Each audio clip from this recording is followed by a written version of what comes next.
Hi, I'm Em, and this is Fang Farrier. And today we're talking Season 2.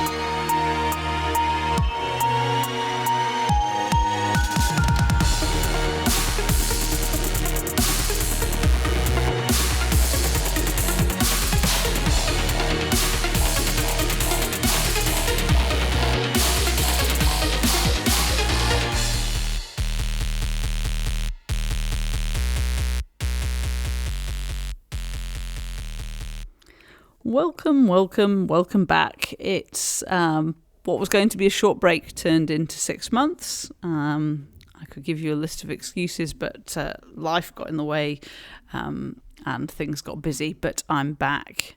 And I'm halfway through my positive psychology diploma and keen to just bring that world into the context of our world and how we can increase the well-being and happiness of our profession as a whole and those who work in and around it, how we can bring the whole game up, particularly in these particularly trying times and in a time when practicing dentistry has required more resilience than we ever thought we would need. It's a great time to start looking at how we can build resilience tools into our everyday life and how specifically we can apply them to our dental world.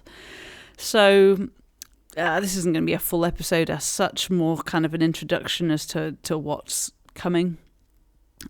So positive psychology, for those that aren't particularly familiar with it, is kind of a relatively young science and a new kind of branch of positive psychology that in itself is kind of up for debate in terms of it's always been part of psychology. It was kind of a part that got forgotten or got shifted away from immediately following World War II because there was such an increased incidence of mental illness and psychological kind of deficits, I guess, following the World Wars and all of that mass trauma, that the mission of psychology kind of shifted towards curing mental illness and getting people kind of back up to zero, not necessarily looking at what was pushing people beyond that, making lives more productive and fulfilling, identifying and nurturing high talent, looking at mastery and really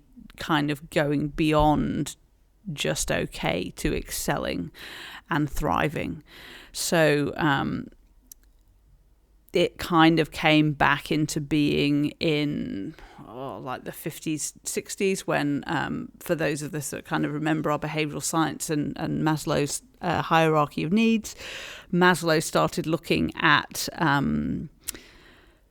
positive psychology and motivation in his book about motivation and personality, and started to kind of put more focus on that. In terms of applications in the real world, we see a lot more of the applications within sports psychology and how that's being used to kind of improve performance, longevity and transitioning high-performing athletes out of sport as well.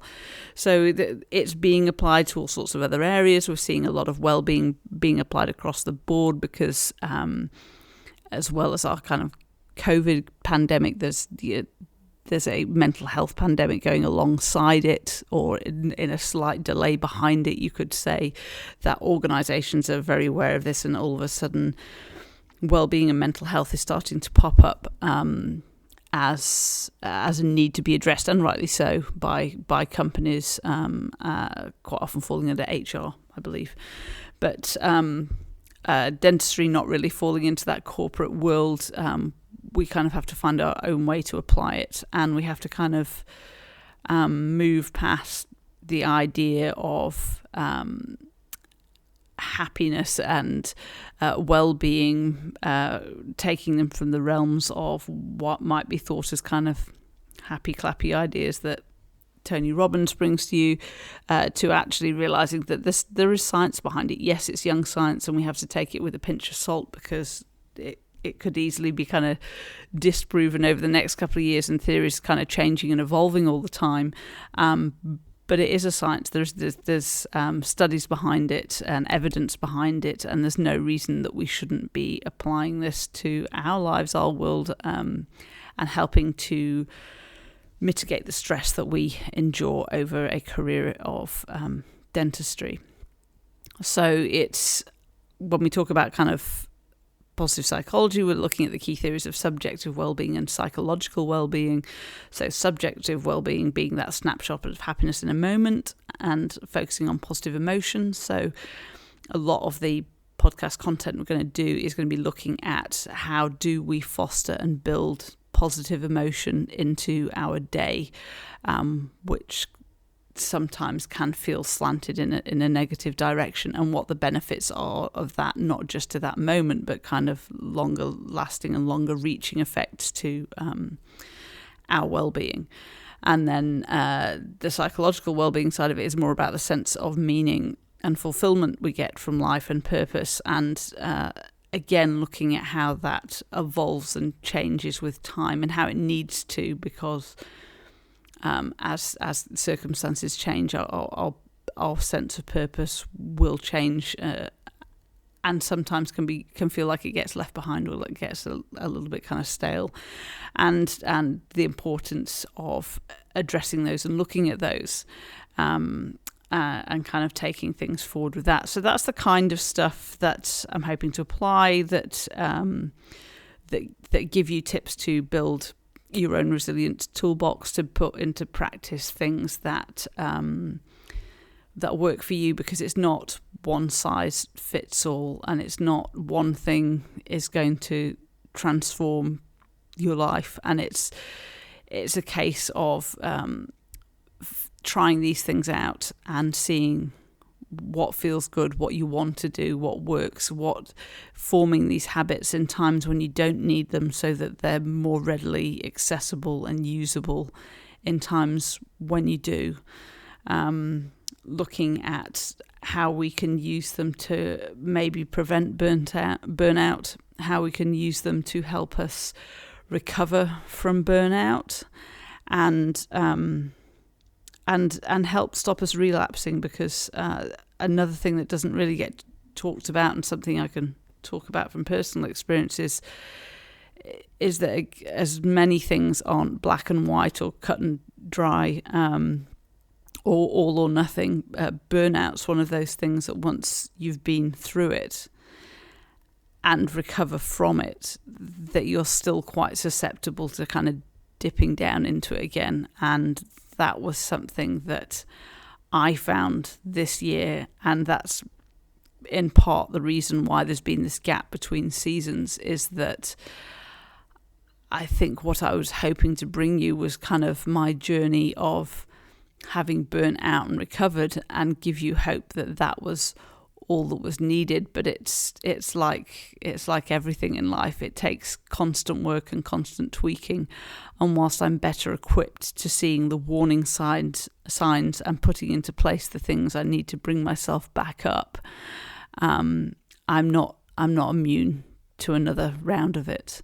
So for me, I actually kind of hit breaking point not long after I stopped recording, actually, because things were busy. I had an intense course that I went on, and was managing school holidays at the same time. I had a lot of stuff going on in the 2 jobs that I was working at the time, and I've since made some kind of transitions and progress in there. But I think it's knowing when you've taken too much on, and being able to apply the brakes and drop the things that aren't serving you at the moment. And what you'll find is when you hit times like that, is you just don't have the energy for everything, and you do have to be selective, and what can sometimes feels like personally being quite selfish, because you need to apply your own oxygen mask first. You've got to look after yourself to be your best self for the rest of the people in your life. And I'm at a much better place with that. I feel armed with all sorts of new material to bring to you. I feel that some of it will feel like I'm rehashing kind of old topics. I was listening back to podcasts that I had recorded, and there are recurrent themes because it is just about making life easier for ourselves, making the job easier and more enjoyable. And some of the usual suspects come up in terms of the major stressors for that. So I feel like I hit those over and over again. But this season I'm hoping to look a bit more at some of the things I said that I would talk about, like sleep, which I think is going to be first up. But never say never, because sometimes it's whatever's happened to me during the week kind of fuels what goes on next. So stay tuned. I've got an exciting season for you, and heaps of tips and tricks with a view to, once I've finished this diploma, is actually starting to put together a physical resource for resilience building for the dental world, for us and for your teams. So watch this space, all coming soon. And first episode coming out shortly.